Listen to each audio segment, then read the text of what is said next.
नमस्कार, plus news में आपका स्वागत है। मैं हूं आपके साथ राजकृष्ण। डालते अभी तक की मुख्य हेडलाइंस पे।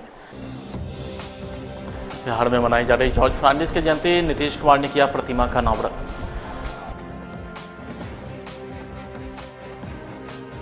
वर्चुअल रैली की तारीख बदली तो तेजस्वी ने भी उसी दिन थाली कटोरा बजाने का किया ऐलान। किसानों के खाते में सीधे इनपुट अनुदान देगा कृषि विभाग।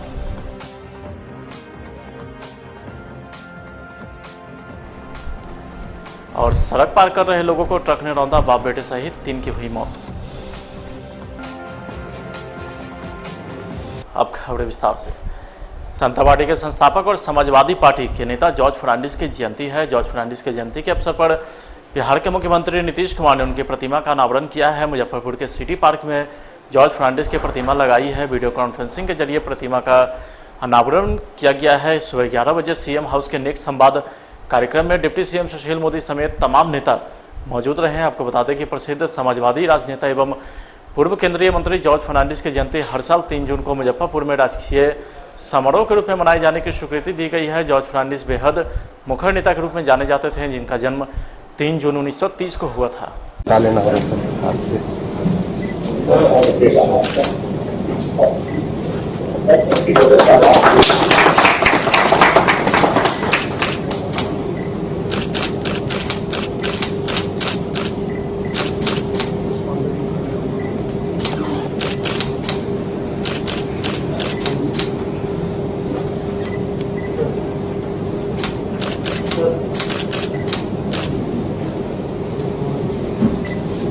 चंद्रशेखर आप तो चले गए थे।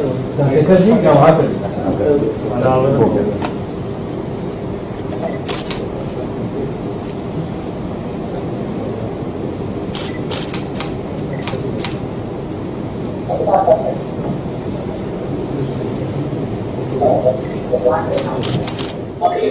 विधानसभा चुनाव की तैयारी बिहार में शुरू हो गई है। इस चुनाव की तैयारी में जुटी बीजेपी का पहला मुकाबला आरजेडी के साथ इसी महीने की 7 तारीख को होगी। गौरतलब है कि अमित शाह की डिजिटल सभा 9 जून को होनी थी, लेकिन इसी दिन तेजस्वी यादव ने बीजेपी के इस चुनावी अभियान के मुकाबले के लिए थाली कटोरा बजाकर प्रतिकार दिवस मनाने का ऐलान कर दिया। फिर क्या था, बीजेपी ने अमित शाह की डिजिटल रैली का डेट बदलकर 7 जून कर दिया है। अब खबर आ रही है कि तेजस्वी यादव ने भी इसी दिन अपना कार्यक्रम भी तय कर दिया है। गरीबों की चिंता नहीं है। हम लोग जो है राष्ट्रीय जनता दल मजदूरों के साथ खड़े हैं। हम लोग जो है बेरोजगार नौजवानों के साथ खड़े हैं, किसान के साथ खड़े हैं, गरीब के साथ खड़े हैं। लेकिन बीजेपी जो है उन्होंने प्रतिकार करने का जो घोषणा किया, जो गरीब अधिकार दिवस का जो घोषणा किया, उसके बाद 9 तारीख से ये 7 तारीख पे आ गए। अगर ये 7 तारीख को बीजेपी के लोग करेंगे तो हम लोग भी 7 तारीख को प्रतिकार करेंगे। इन लोग अपना चुनाव का भूख मिटाएं, हम लोग जो है गरीब के साथ खड़े होकर के गरीब का भूख मिटाएंगे। नौजवानों को जो है उनकी आवाज़ उठाएंगे, जो बेरोजगार हो रखे हैं मजदूरों की आवाज़ उठाएंगे। कोरोना संकट के समय बिहार सरकार लगातार किसानों को मदद पहुंचाने और कृषि के लिए हर तरह का बढ़ावा देने में लगी है। कृषि विभाग किसानों को बाजार उपलब्ध कराने से लेकर के उनको घर बैठे फसल के बीज तक मुहैया करा रही है। तो वहीं अब कृषि विभाग असामयिक बारिश, आंधी, ओलावृष्टि से हुए नुकसान की भरपाई के लिए किसानों के खाते में पैसा डालने जा रही है। कृषि मंत्री प्रेम कुमार ने कहा है कि यह साल फरवरी और मार्च महीने में हुई असामयिक बारिश, आंधी, ओलावृष्टि की वजह से फसल क्षति हुई है, उसकी भरपाई के लिए अभी तक 12,35,532 किसानों के बैंक खाते में कृषि इनपुट अनुदान के रूप में दे दिए गए हैं। कोरोना लॉकडाउन में इस कठिन दौर में एक बार फिर से साइकिल अपने नए तेवर और उम्मीद के साथ लोगों को दिलो दिमाग पर दस्तक दे रही है। साइकिल सुर्खियों में है। विश्व साइकिल दिवस के मौके पर तेजस्वी यादव ने शायराना अंदाज में साइकिल दिवस की बधाई दी है। तेजस्वी यादव ने अपनी साइकिल पर एक तस्वीर शेयर कर लोगों को बधाई दी है और लिखा है कि रास्ते में रोककर दम ले लूं, यह मेरी आदत नहीं, लौट कर वापस चला जाऊं, मेरी फितरत नहीं, और कोई मिले न मिले जनहित में मुझे रुकना नहीं, चलते जाना है, चलते जाना है। तो वहीं साइकिल दिवस के मौके पर लोजपा सुप्रीमो सांसद चिराग पासवान ने ट्वीट कर सभी देशवासियों को विश्व साइकिल दिवस की बधाई दी है और साथ ही कहा है कि शुद्ध पर्यावरण व उत्तम स्वास्थ्य के लिए साइकिल चलाना सर्वोत्तम व्यायाम है। तो आइए अपने पर्यावरण को सुरक्षित रखने के लिए अपने जीवन में साइकिल को भागीदार बनाने का संकल्प ले। सभी देशवासियों को विश्व साइकिल दिवस की अनंत शुभकामना। 8 सूत्री मांगों को लेकर के हम पार्टी की ओर से धरना का आयोजन किया गया। पूर्व सीएम व हम के राष्ट्रीय अध्यक्ष जीतनराम मांझी के आवास पर धरना का आयोजन किया गया, जिसमें पार्टी से जुड़े तमाम नेता व कार्यकर्ता शामिल रहे। नहीं मिल पाया है। आज के माध्यम से हम मांग करते हैं माननीय मुख्यमंत्री जी से कि आज हकीकत को समझें और पुनः कारगर ढंग से आदेश दें और उसको इम्प्लीमेंट करावें ताकि कोई आदमी यहाँ बिना राशन कार्ड का नहीं रहे। इसके बाद जो क्वारंटाइन सेंटर से बाहर जा रहे हैं हमारे मजदूर लोग, वे सब बेकाम हैं। उनके सामने जीवन जीविका का सवाल आ गया है। अगर उनको 1 महीना के अंदर नहीं मिलेगा खाना पीना और ये सब का, तो हम समझते हैं लॉ एंड ऑर्डर की स्थिति बिहार में आ सकती है। और अभी अगर कहें कि हम इंडस्ट्री लगा रहे हैं, इंडस्ट्री लगावेंगे, घोषणा करेंगे, तो इससे काम नहीं चलेगा। 15 साल के राज्य में अभी तक इनको अनेकों फैक्ट्रियाँ लगाना चाहिए था, लेकिन एक फैक्ट्री भी नहीं इन्होंने लगाया। इन्होंने कहा था 2005 में कि बिहार से पलायन कोई नहीं करेगा, बिहार में काम करने के लिए आएगा। अब आप देख लीजिए आज कि कोई कहता है 27 लाख, कोई कहता है 37 लाख, हम कहते हैं 60-70 लाख हमारे लोग बाहर रह रहे थे। उनको रोजगार यथा संभव नहीं, यथा शीघ्र मुहैया करावें, ये मांग हमारी है। और नहीं तो फिर हमारे मजदूर पुनः हो सकता है कि जिस राज्य से आए हैं, जहाँ नहीं जाना चाहते हैं, लाचारी पेट के लिए वहाँ भी वो चले जाएं। तो ये भी मांग है कि यथा शीघ्र उन लोगों को रोजगार दें। और फिर इसके बाद माननीय मुख्यमंत्री जी का स्टेटमेंट आ रहा है कृषि विभाग के माध्यम से या ग्रामीण विकास के माध्यम से कि 8 लाख मजदूरों को डेली हम जॉब दे रहे हैं, काम दे रहे हैं। ये महान बोगस है, महान झूठी बात है। ये बिहार के गोपालगंज ट्रिपल हत्याकांड पूरी तरीके से राजनीतिक रूप ले चुका है। रालोसपा चीफ उपेंद्र कुशवाहा पीड़ित परिवार से मिलने पूरे दल बदल के साथ गोपालगंज जा रहे थे, लेकिन रास्ते में प्रशासन ने रोक दिया, जिसके बावजूद उपेंद्र कुशवाहा बैरिकेडिंग को पार कर गोपालगंज के लिए निकल पड़े। आप तस्वीरों में साफ तौर पर देख सकते हैं कि कैसे प्रशासन के लोग डीएम की दुआई देकर के उपेंद्र कुशवाहा को रोक रहे हैं। इसके बावजूद उन्होंने अपनी गाड़ी को आगे बढ़ाकर गोपालगंज के लिए निकल पड़े। सर, पॉलिटिकल एक्टिविटी का यही है कि पॉलिटिकल सभा नहीं होगी, पॉलिटिकल कार्यक्रम नहीं होगा, पॉलिटिकल लोग नहीं जाएंगे, यही ना है सर। हम कर रहे हैं सर, आपकी इतनी गाड़ियां जा रही है, झंडा लगा, उसको क्या मानेंगे सर? आप लोगों को किसी को नहीं जा रहे हैं सर, कोई नहीं जा रहा है सर, कोई नहीं जा रहा है सर। पॉलिटिकल एक्टिविटी नहीं है एसडीओ साहब, आप सर इसको बिल्कुल है सर। कैसे हम किसी के नहीं सर, आप आइए ना, जब फ्री हो जाएगी पॉलिटिकल एक्टिविटी जब चालू हो जाएगा, आप आइए सर। पॉलिटिकल एक्टिविटी नहीं, आप आदेश दिखाइए हमको। सर आप भी तो बिना आदेश का आए हैं ना, आपको आप सर आदेश लेकर आप सर प्रोटोकॉल से आप पूर्व मिनिस्टर रहे हैं सर, माननीय रहे हैं सर, तो आपको ऐसे भी आने से पहले सूचना देनी चाहिए सर। हम लोग को कोई जानकारी नहीं, हमारे विधि व्यवस्था की स्थिति है सर। वहाँ सर एक मिनट सर, सर कल हम बेगूसराय दिन भर घूम कर आए सर 12 बजे रात में कहीं जाने की जरूरत पड़ जाएगी, उस वक्त हम आपको सूचना नहीं देने जाएंगे। हाँ, सूचना सोशल मीडिया के माध्यम से जो सूचना होती है ऑलरेडी सर्कुलेटेड है सूचना कि हमको गोपालगंज जाना है। हमें सूचना 1 घंटा पहले, वो भी आपके माध्यम से नहीं सर, अदर माध्यम से भी पता है। और दूसरी चीजें हैं, मेरे लिए सर विधि व्यवस्था की स्थिति है, क्वारंटाइन है मेरा, ये क्या कहते हैं, वहाँ पर ऑलरेडी लॉकडाउन है, इसीलिए सर। और पॉलिटिकल एक्टिविटी अभी नहीं होनी है सर। आप आइए सर, आप शुरू हो जाएगा, आप आइएगा सर। बिहार के समस्तीपुर के मुसरी घराड़ी पटौड़ी मार्ग पर रफ्तार का कहर देखने को मिला। एक नियंत्रित ट्रक ने 8 लोगों को रौंद दिया, जिसमें 3 लोगों की मौत हो गई है, तो वहीं 5 लोग जिंदगी और मौत से जूझ रहे हैं। इस भीषण सड़क हादसे से गुस्साए आक्रोशित ग्रामीण ने ट्रक को आग के हवाले कर दिया।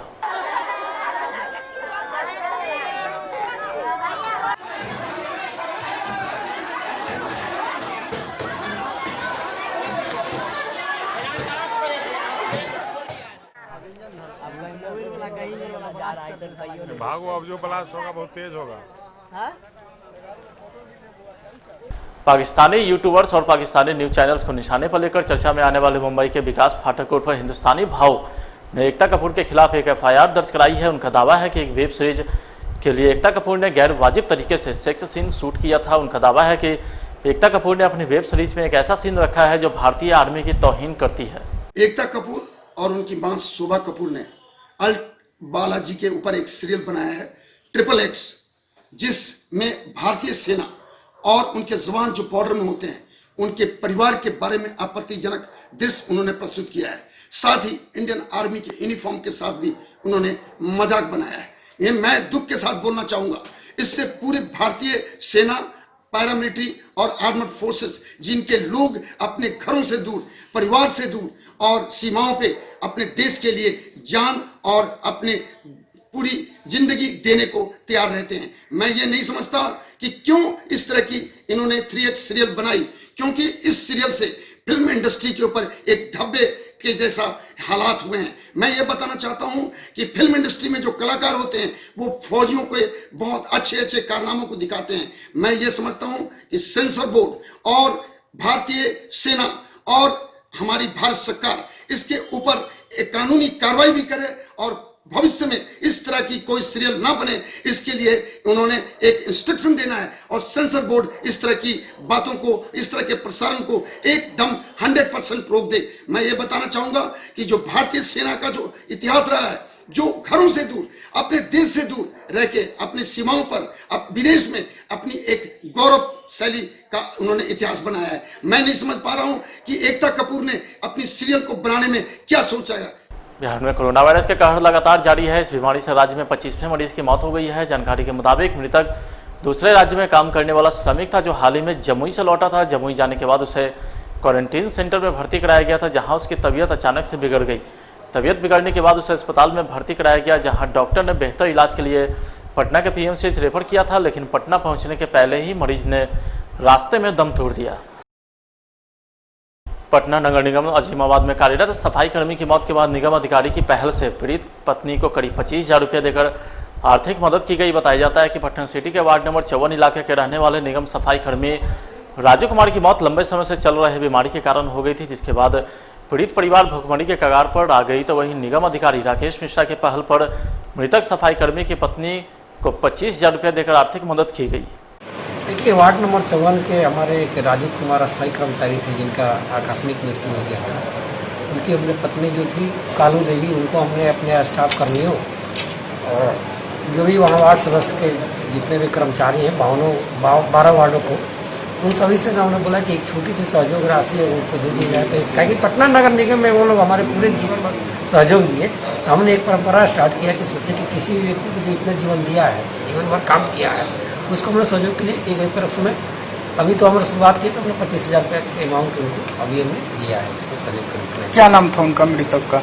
राजू कुमार था उनके मृतक का नाम था राजू कुमार। उनके कर्मचारी सफाई कर्मचारी थे। उनकी पत्नी को दिया गया? हाँ, उनकी पत्नी को कालू देवी को, उनकी पत्नी को छोटी सी दिया था। इससे क्या पहल से क्या हमने चाहा कि एक पहल लाया जाए कि सभी को लगे कि नहीं, निगम में हमारा एक परिवार है, निगम एक परिवार है। ये न लगे कि एक परिवार के सदस्य चला गया तो दूसरा परिवार उसको छोड़ देगा। एक परिवार की तरह हम लोग परिवार की भावना लाना चाह रहे हैं कि हर व्यक्ति समझे कि एक परिवार है हमारा। ये परिवार में किसी व्यक्ति को अगर कुछ है, दूसरा परिवार वाला उसको सहयोग दें। उनके परिवार वालों की किसी की नौकरी की भी बात चल रही है? वो तो अनुकंपा का प्रोसेस है, जो हो गई तो उसको तो जांच चल के उसके बाद उनको जो है वो दिया जाएगा। वो तो प्रोसेस है, प्रोसेस के थ्रू। कोरोना बंदी में भी शराब माफिया अपनी करतूतों से बाज नहीं आ रहे हैं। इसी दौरान शराब की बड़ी खेप को खफाने में माफिया तंत्र लगे हैं। रोहतास जिले के नासरीगंज की पुलिस ने गुप्त सूचना के आधार पर छापेमारी कर एक पिकअप वैन पर लगे 40 कार्टून अंग्रेजी शराब को बरामद किया है।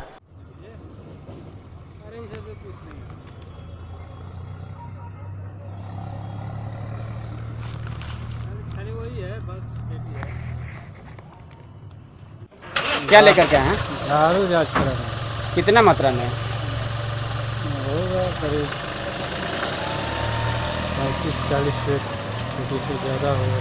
अच्छा, कौन थाना का मामला है? नासरी। क्या नाम पड़ेगा सर आपका? मेरा नाम सतेंद्र कुमार। नासरीगंज थाना चौकीदार। 2 दिन पूर्व रोहतास जिला के विक्रमगंज के शिवपुरी में जमीन विवाद में हुए मारपीट में घायल शख्स की इलाज के दौरान मौत हो गई है। मृतक देवराज पासवान थे जो जमीन के एक विवाद सुलझाने गए हुए थे। इसी दौरान मारपीट में इनके सिर में गंभीर चोट आ गई थी। उन्हें इलाज के लिए निजी क्लिनिक में ले जाया गया था, जहां उनकी मौत हो गई।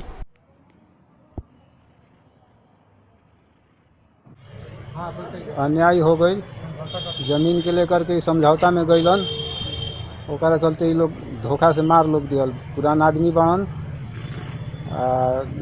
ब्रेन हेमरेज हो गई, कपार फाट गई, कुछ पीछे चोट लग गई बा, एक चलते वो आज डेथ हो गई।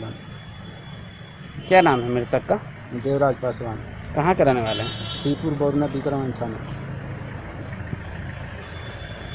उम्र कितना था? उम्र 62 वर्ष। आपका क्या नाम है? मुन्ना पासवान। कौन है आप मृतक के? पिताजी, वो हमारे पिताजी हैं। आप उनके पुत्र हुए? पुत्र हैं। सासाराम के अग्रेर थाना के बाराडीह गांव में एक अनियंत्रित ट्रक ने साइकिल सवार को टक्कर मार दी, जिससे साइकिल सवार की घटनास्थल पर ही मौत हो गई है। मृतक सुग्रीव राम गोड़ी गांव का निवासी था। बाद में पुलिस ने मृतक के शव को अपने कब्जे में लिया तथा पोस्टमार्टम के लिए सासाराम के सदर अस्पताल भेज दिया।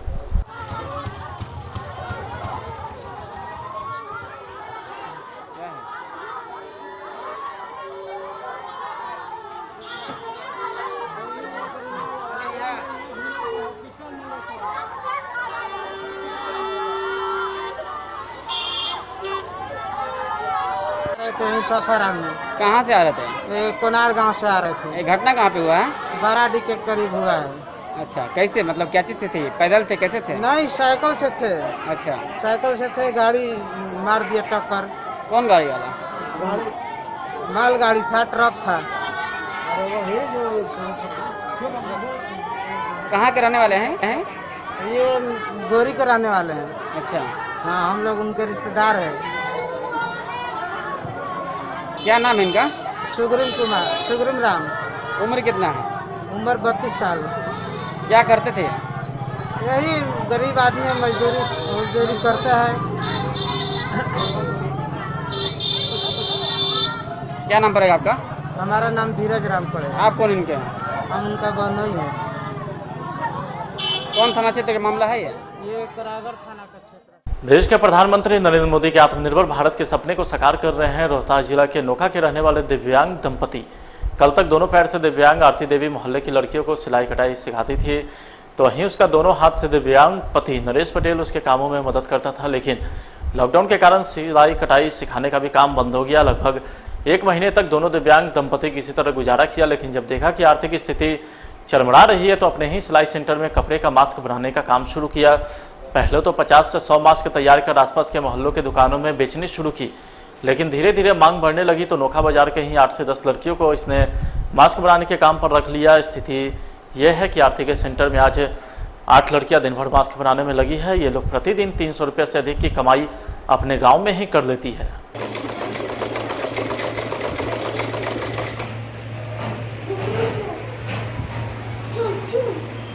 कोरोना वायरस के चलते हम मास्क वाइप बनाती है, हम कहीं से ले आते हैं, उसके बाद में एक मास्क बना के देते हैं तो हम लोगों को बांटते हैं और काम सोच रहा हूँ।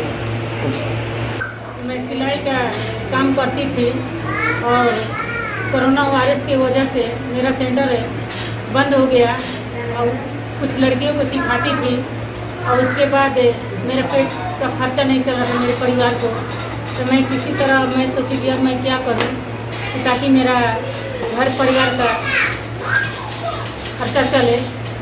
और एक मेरी बेटी है, उसका भी पढ़ाई लिखाई सब खराब हो रहा था, तो मैं इसके चलते मैं क्या की कि मास्क सील करके बाज़ार में देने लगी दुकानदारों को और कुछ लोगों को मतलब इस मास्क से मैं मदद करने लगी जिसके पास पैसे की कमजोरी था तो। और उसके बाद मतलब जैसे कि मान लीजिए कि मेरे पास कुछ महिलाएं आती थी सीखने के लिए, तो वो लोग भी बेरोजगार हो गई, तो उसको भी मैं सोची कि चलो इन लोगों को भी कुछ मदद हो जाए। मैं बोली कि चलो तुम लोग भी बैठी हो, बेरोजगार हो, तो आओ मेरे साथ मास्क में काम करो।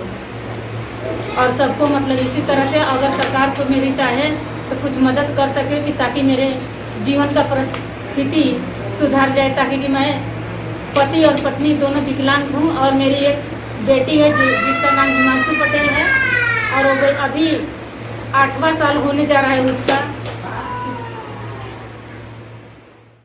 फिलहाल आज की खबर में इतना ही। आप देखते रहिए प्लस न्यूज़। नमस्कार।